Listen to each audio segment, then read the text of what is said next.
손흥민 선수의 맨체스터 시티 이적 가능성에 대해 좀 더 긍정적인 시각에서 바라본다면 충분히 논리적인 기반 위에 가능한 시나리오라고도 볼 수 있습니다.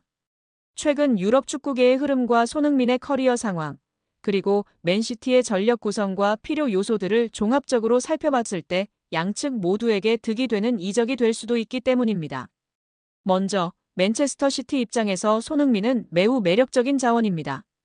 펩 과르디올라 감독은 항상 지능적인 움직임과 빠른 전환, 높은 전술 이해도를 갖춘 선수를 선호해왔고 손흥민은 그 조건을 모두 충족하는 선수입니다.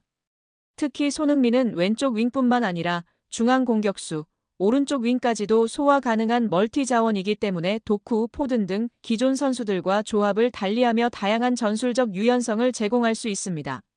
또한 해리 케인과의 호흡에서 보여주었던 연계 플레이 능력은 홀란드와의 조합에서도 큰 시너지를 기대하게 합니다.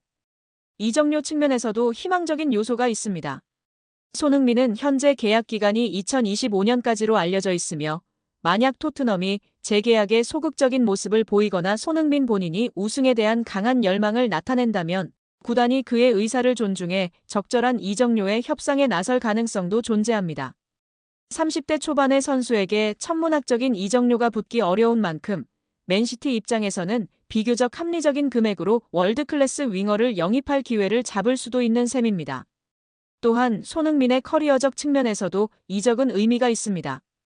그는 이미 개인적으로는 프리미어리그 득점왕, 월드클래스 입지 등을 이룬 상태이며 이제는 우승이라는 커리어의 마침표를 찍고자 하는 시점입니다. 맨시티는 EPL, FA컵, 챔피언스리그 등 다수의 트로피를 매 시즌 경쟁하는 팀이며 그 안에서 손흥민이 핵심적인 역할을 맡을 수 있다면 이는 선수 본인에게도 엄청난 동기부여가 될 것입니다. 구단 간 관계 역시 유연하게 풀릴 여지가 있습니다. 과거 해리 케인의 이적 불발로 인해 맨시티와 토트넘 간의 거래는 어렵다는 인식이 있었지만 이는 당시 케인의 계약 상황과 시장 가치 그리고 다니엘 레비 회장의 고집 등이 복합적으로 작용한 결과였습니다. 만약 손흥민의 의지가 분명하고 이적료 조건이 맞는다면 토트넘 역시 재정적 이익과 전력 재편이라는 현실적인 이유로 이적을 고려하지 않을 이유는 없습니다. 결정적으로 축구계에서는 예상치 못한 이적이 자주 발생합니다. 리오넬 메시의 바르셀로나 이적, 호날두의 복귀, 케인의 바이에른 뮌헨행 등 설마 했던 일들이 현실이 된 사례는 많습니다.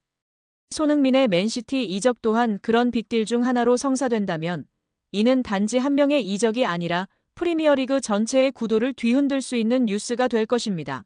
손흥민 측은 진술서에서 지난해 5월 23일 북중미 월드컵 2차 지역 예선 준비를 위해 한국에 입국했습니다. 당시 양 씨와 손흥민은 교제를 이어오던 중이었는데 5월 31일부터 다음 날까지 양 씨와 만남을 가졌다고 합니다. 6월 2일 원정 경기가 열리는 싱가포르로 떠나기 전날까지 양 씨와 만난 걸 인정한 것인데요. 이때만 해도 두 사람의 관계는 좋았던 거로 보입니다. 이를 뒷받침할 근거는 언론 보도에서 찾아볼 수 있습니다. 당시 복수의 언론은 손흥민이 공항에서 출국하는 모습을 담아 팬들에게 전달했습니다. 이때 손흥민 왼쪽 손가락에 반지를 낀 모습이 포착됐습니다. 문제는 약 한 달쯤 지나 발생하였습니다. 손흥민 측은 한 달 뒤쯤 양 씨가 임신 사실을 알렸다며 이에 손흥민은 양 씨에게 대화를 제안했지만 양 씨 측은 금전을 요구한 채 만남은 거절했다고 밝혔습니다.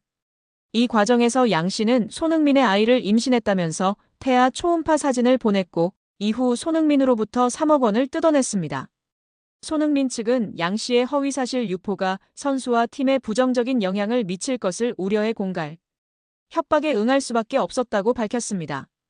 양 씨는 3억 원을 받은 후 외부에 밝히지 않겠다는 취지의 각서도 작성한 것으로 알려졌습니다.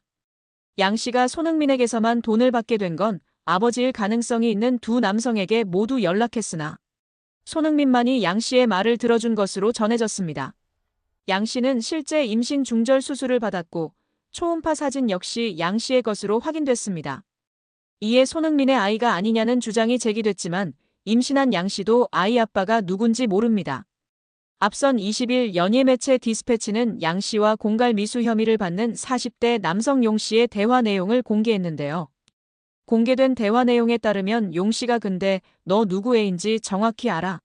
라고 묻자 양 씨는 누구 애인지 제가 어떻게 알아요? 라고 답했습니다. 이에 용 씨는 그럼 2번한테만 가든가 1번한테만 가든가 한 명한테만 갔어야지라고 말했습니다. 여기서 말하는 1번은 양 씨가 손흥민과 같은 기간의 관계를 맺은 사업가 남성으로 2번은 손흥민입니다. 손흥민은 양 씨가 자신을 만나던 시기 동시에 다른 남성도 만난 것을 모르고 있다가 양 씨와 사이가 틀어진 용 씨를 통해 알게 됐다고 매체는 전했습니다. 이런 일이 있은 후 용 씨는 양 씨와 지난 3월 손흥민 측에 언론에 임신 사실을 폭로하겠다며 또다시 7천만 원을 요구했다가 결국 공갈 미수 등의 혐의로 구속됐습니다. 한편 경찰은 진술서를 낸 손흥민을 상대로 대면 조사를 할 계획은 없는 걸로 전해졌습니다. 여자가 누구인지 정확한 신상 정보를 수사기관에서 공개하지 않을 전망이나 공갈 혐의로 구속을 앞두고 있어 많은 네티즌들이 그녀의 신상을 캐내려고 안달이 난 상황입니다. 현재까지 알려진 바로는 20대 모델계 종사자인 양모 씨로 알려졌으며 정확한 나이, 이름, 얼굴 사진, 인스타 정보는 확실치 않은 상황이라고 합니다. 다만 일부 커뮤니티 글들 속에서 피의자 이름이 양민이라는 사실이 언급되긴 했으나 일부 광고를 위한 가짜로 만들어낸 인스타 주소이기도 하는 등 해프닝이 발생하고 있습니다. 무엇보다 팬들이나 국민들이 분노하고 있는 것은 손흥민을 이용하여 현재 남자친구인 B씨와 함께 범행을 공모했다는 점입니다. 전 연인이었던 사람이 현재의 남자친구와 전 연인을, 그것도 유명 스포츠 국민 스타인 손흥민을 이용하고자 했다는 것입니다. 이번 사건으로 그간 베일에 쌓여있던 손흥민의 사생활이 노출됐습니다. 손흥민은 과거 불거진 여성 연예인과의 열애설에 한 번도 인정한 적이 없습니다. 2014년 걸그룹 멤버와의 열애설이 제기됐을 때 상대 측에서는 호감을 갖는 단계라며 조심스럽게 인정한 반면 손흥민 측은 이를 부인했습니다. 이듬해 2015년 다른 연예인과의 열애설에서도 비슷한 상황이 반복됐습니다. 해당 연예인은 훗날 언론 인터뷰에서 당시 교제가 사실이었다고 확인했지만 손흥민은 이를 공개적으로 인정하지 않았습니다.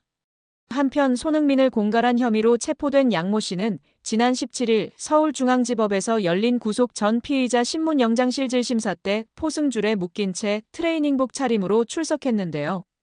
마스크를 썼으나 얼굴이 상당 부분 노출됐으며 몸매가 드러나는 듯한 모습도 포착되며 인권 논란도 일어나고 있는데요. 이를 두고 온라인에선 경찰이 흉악범도 아닌 양 씨의 인권 보호에 소홀한 것 아니냐는 지적이 나왔습니다. 하지만 양 씨의 복장은 스스로 선택했을 가능성이 있어 보이는데요.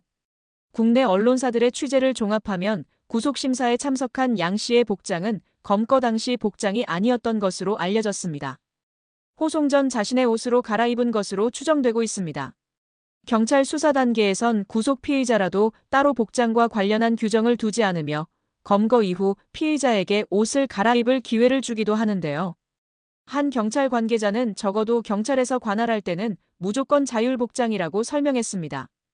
양 씨가 모자를 쓰지 않은 점 역시 경찰에 따로 요청하지 않은 결과로 추정됩니다. 통상 경찰은 취재진 앞에 서는 피의자가 요청할 상황을 대비해 모자를 구비해둔다고 합니다. 이날도 상표를 가린 모자 2개가 준비돼 있던 것으로 알려졌으며 같은 날 영장심사를 받은 공범 용 씨의 경우 경찰의 요청에 모자를 써 얼굴을 가렸다고 합니다. 팬들의 반응은 둘로 나뉘고 있는데요. 한편에선 해당 여성과 성관계를 가진 것은 사실 아닌가? 떳떳했다면 왜 3억 원을 줬을까? 라는 의문이 제기되고 있습니다. 반면 손흥민도 다 큰 성인인데 이성교제를 할 수 있다, 사생활 영역이다, 협박범을 비난해야 한다라고 두둔하는 의견도 있다. 남성 위주 커뮤니티와 여성 커뮤니티에서의 반응도 극과 극으로 갈리고 있는 상황입니다. 현재 손흥민 측은 명백한 피해 상황이고 어떠한 선처도 없다며 초음파 사진 등은 조작됐다고 주장하고 있습니다. 그간 바른 생활 사나이 이미지에 흠집이 난 손흥민이 이 곤경을 어떻게 빠져나올지 관심이 모아지고 있습니다. 특히 손흥민의 소속팀 토트넘은 오는 22일 맨체스터 유나이티드와의 유로파리그 결승전을 앞두고 있어 이번 사건이 그의 경기력에 영향을 미칠지에 대한 우려도 나오고 있습니다. 손흥민 선수는 프로 무대에서 쌓아온 명예와 이미지를 지키기 위해 소속사와 발 빠르게 대응했는데요. 이제 남은 것은 법원의 판단과 최종 형량입니다.